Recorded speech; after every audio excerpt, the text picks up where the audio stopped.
Actualité du jour, Barça wala Barzak, les jeunes n'arrêtent pas de son candidat encore intercepté. Selon la division communication de la gendarmerie nationale, une embarcation avec à son bord près de 200 jeunes candidats au voyage a échoué à hauteur de l'embouchure du fleuve Sénégal à Saint-Louis. Les unités d'intervention de la gendarmerie ont intervenu à temps pour arrêter les 8 passeurs et les 200 candidats à l'émigration. La pirogue avait quitté Mbour pour se rendre en Espagne. Privés de GPS, les jeunes se sont perdus en mer pendant 9 jours et ont échoué à Saint-Louis hier. Caricature du prophète Mohammed sallallahu alayhi wa sallam, Touba Tivaouane, Medina Baye, famille omarienne condamne et demande le boycott de la France. L'engagement du président français Emmanuel Macron à ne pas renoncer aux caricatures du prophète Mohammed est perçu par la communauté tidjane comme une provocation. Serigne Moustapha Sy Al Amine a invité le président Macron à se ressaisir afin d'éviter des sanctions pires que le boycott des produits français. Touba aussi n'est pas en reste à travers la structure Damoul Khadim, lui a apporté ce mardi soir une cinglante réplique. Face à la presse, Serigne Amsatou Mbacké, fils de Serigne Abdoulaye Mbacké, président d'honneur de l'association, et ses collègues ont condamné fermement les propos du président français. Selon le chef religieux, les membres de l'association ont tenu ce point de presse pour se prononcer sur l'affaire au nom de Serigne Mountakha Mbacké. Medina Baye et la famille omarienne ont aussi condamné les déclarations de Macron et demandé aussi le boycott de la France. Ngoné Ndour, PCA de la SODAV sur Sud FM. Je suis dégoûté, je vais quitter. Invité de l'émission d'Ekili de Sud FM, Ngoné Ndour n'a pas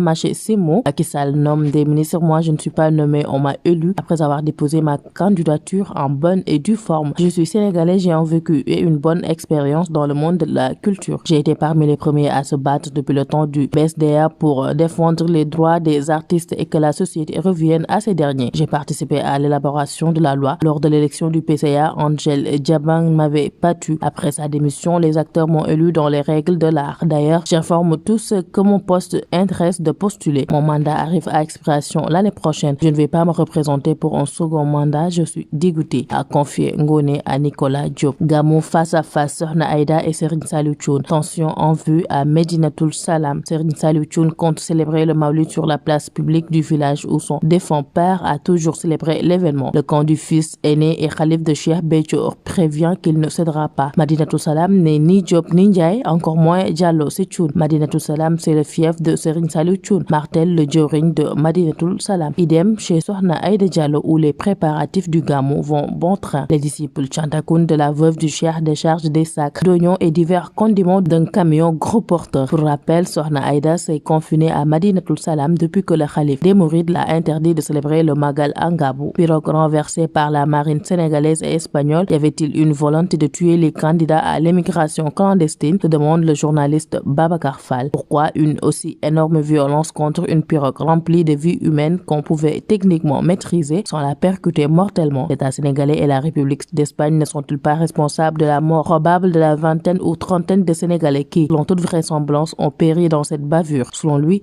lutter contre l'émigration irrégulière ne veut pas dire tuer des candidats au voyage clandestin. Ce manque d'humanisme est inacceptable, peste-t-il. C'était l'actualité du mercredi 28 octobre 2020.